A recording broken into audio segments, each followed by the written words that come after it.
آپ کیوں دیں گے تو میں شروع. بسم اللہ الرحمن الرحیم.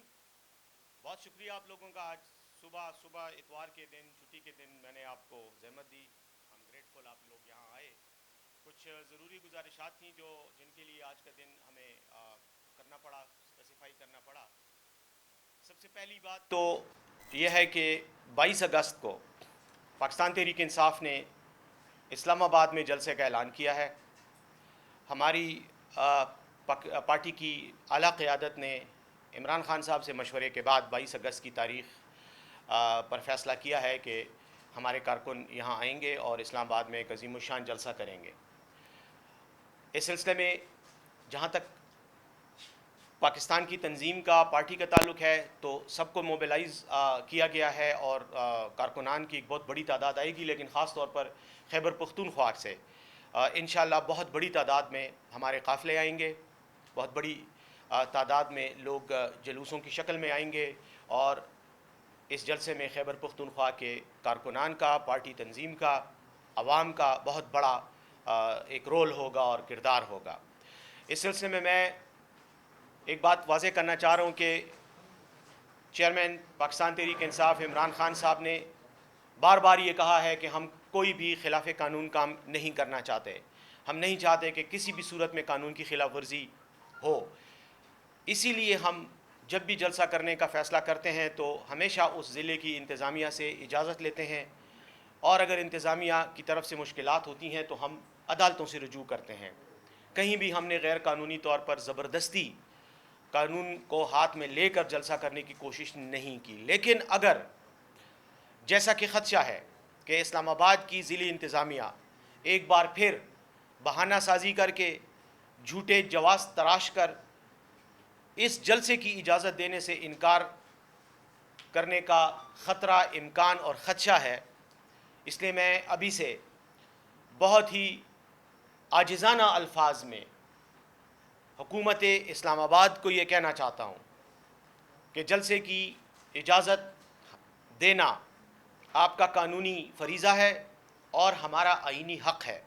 ہم آپ سے اپنا حق مانگ رہے ہیں. یہ پاکستان کے آئین کے تحت پاکستان کے شہریوں کا حق ہے کہ وہ جہاں بھی چاہیں اپنی سیاسی پارٹیوں کے اجتماعات، جلسے کر سکتے ہیں. ہم انتظامیہ سے درخواست کرتے ہیں کہ اس بار روڑے نہ اٹکائے جائیں اور ہمیں جلسے کی پرامن اجازت دی جائے. جلسہ پرامن ہوگا، یہ گارنٹی ہم ہر صورت میں دینے کو تیار ہیں اور ہر طرح کی گارنٹی دینے کو تیار ہیں. کوئی امن و امان کی صورتحال نہیں ہوگی. لیکن اگر پھر اس طرح کا کوئی بیان آیا کہ دہشت گرد آ رہے ہیں، مسلح لوگ آ رہے ہیں، طالبان نے دھمکی دی ہے، داعش نے دھمکی دی ہے، تو اس طرح کی لغویات اور بے بنیاد باتیں اور الزام تراشی ہمیں جلسہ کرنے سے نہیں روک سکیں گی. باوجود اس کے کہ ہم قانون کا احترام کرنا چاہتے ہیں اور ہر صورت کوشش کریں گے کہ قانون کی پامالی ہماری طرف سے نہ ہو، لیکن میں یہ بھی التجا کروں گا کہ ایسی صورتحال نہ پیدا کی جائے جس سے مزید تلخیاں بڑھیں. پاکستان اس وقت ایک بہت مشکل دوراہے پر کھڑا ہے، مشکل سیاسی حالات ہیں. اس لیے میری یہ درخواست ہے کہ اس میں مزید رکاوٹیں پیدا کر کے سیاسی مسائل کو میں مزید تلخی سے اجتناب کیا جائے. دوسرا ایشو جس پر میں بات کرنا چاہوں گا اور جو میڈیا میں آج کل کافی ہاٹ ٹاپک ہے، وہ خیبر پختونخوا میں کابینہ میں وزیر شکیل خان کی برطرفی کے نوٹیفیکیشن کے بعد پیدا ہونے والی صورتحال ہے. اس پہ میں چند باتیں کروں گا. اس پر پہلے بھی میں پریس کانفرنس کر چکا ہوں پشاور میں، اور میڈیا میں ہمارے مختلف لوگوں کے بیانات بھی آئے ہیں، وضاحتیں بھی ہم نے دی ہیں. لیکن اس کے باوجود چونکہ یہ مسئلہ ہر روز ڈسکس ہو رہا ہے، اس لیے میں سمجھتا ہوں کہ آپ کے ساتھ چند حقائق شیئر کروں. پہلی بات تو یہ ہے کہ یہ جو ایشو تھا اس کی بنیاد ایسے ہوئی کہ کچھ لوگ جو عمران خان صاحب سے جیل میں ملے، انہوں نے جیل میں مل کر عمران خان صاحب سے شکایت کی، بات کی کہ خیبر پختونخوا کے بعض محکموں میں کرپشن ہو رہی ہے. عمران خان صاحب نے اسی بات کو آگے بڑھاتے ہوئے کچھ لوگوں کو طلب کیا.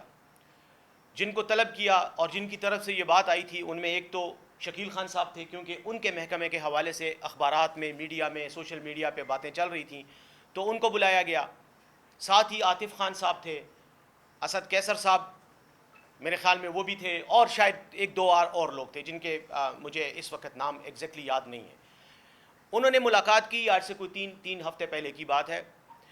جب خان صاحب نے پوچھا اور بات ہوئی تو انہوں نے ان کو حکم دیا کہ آپ جائیں اور اس سلسلے میں خیبر پختونخوا میں آپ پریس کانفرنس کر کے میری طرف سے یہ پیغام دیں تمام وزراء کو بھی اور تمام افسران کو بھی، اہلکاروں کو بھی، کہ میں کسی صورت میں بھی کرپشن کو برداشت نہیں کروں گا. زیرو ٹالرنس پالیسی ہوگی. کرپشن میں ملوث ہونے کا ثبوت جس کے خلاف بھی آیا، چاہے وہ کتنا ہی اہم ذمہ دار پارٹی کا یا حکومت کا ہو، اس کے خلاف ہم کارروائی کریں گے.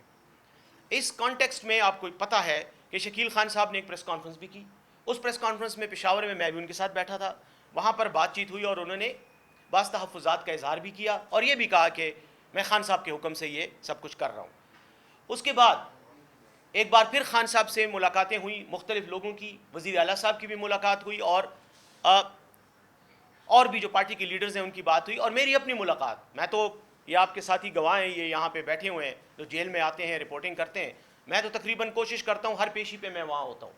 مجھے خود انہوں نے کہا اور میرے ساتھ کچھ اور لوگ تھے، ان کو کہا کہ میں ایک کمیٹی بنانے لگا ہوں جو کہ پارٹی کے سینئر ترین لوگ ہوں گے جو میرے اعتماد کے ہوں گے، ان پر مشتمل میں کمیٹی بنا کر اس قسم کی جتنی بھی شکایات آئیں گی بجائے اس کے کہ وہ میرے پاس آئیں، اس کمیٹی کے پاس جائیں گی اور کمیٹی ان کی تفتیش اور تحقیق کر کے جو بھی رپورٹ مرتب کرے گی وہ میرے پاس آئے گی اور اس کے بعد اس کی اپروول جو ہے اس میں جو ایکشن تجویز کیے جائیں گے ان تجاویز پر ایکشن لیا جائے گا.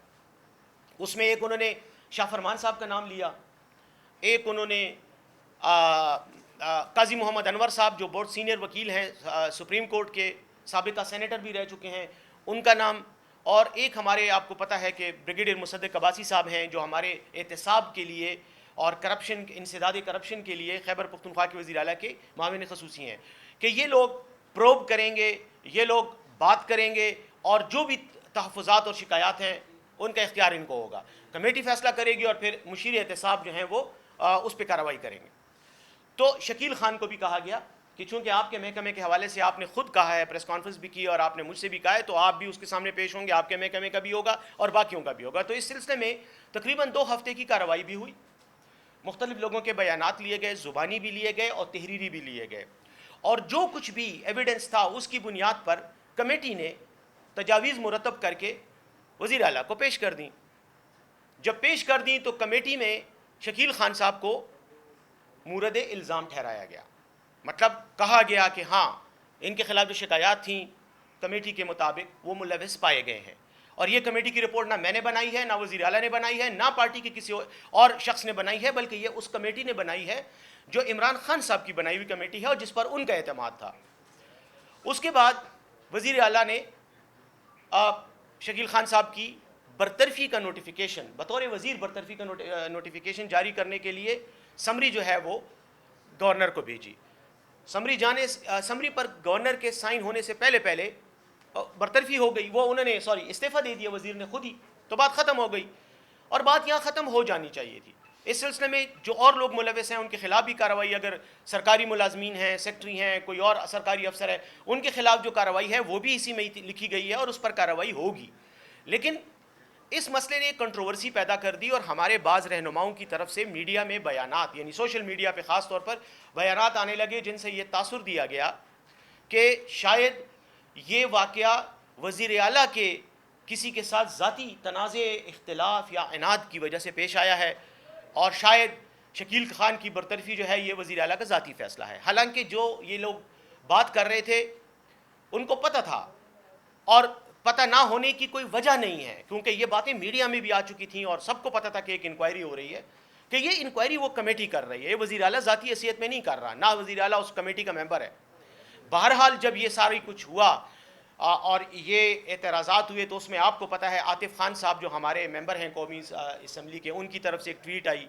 اسی طرح جنید اکبر صاحب ہمارے ممبر ہیں قومی اسمبلی کے، ان کی طرف سے بھی ٹویٹ آئی، جس کے بعد کارکنان کی طرف سے اور ہمارے پارٹی کے جو سوشل میڈیا کے لڑکے ہیں جو عموماً سوشل میڈیا پہ بہت متحرک ہوتے ہیں، ان کی طرف سے بھی ٹویٹس وغیرہ اور سوشل میڈیا پر ایک ایسا تاثر دیا گیا یا آیا کہ جیسے پارٹی کے اندر کوئی اختلاف ہے اور شاید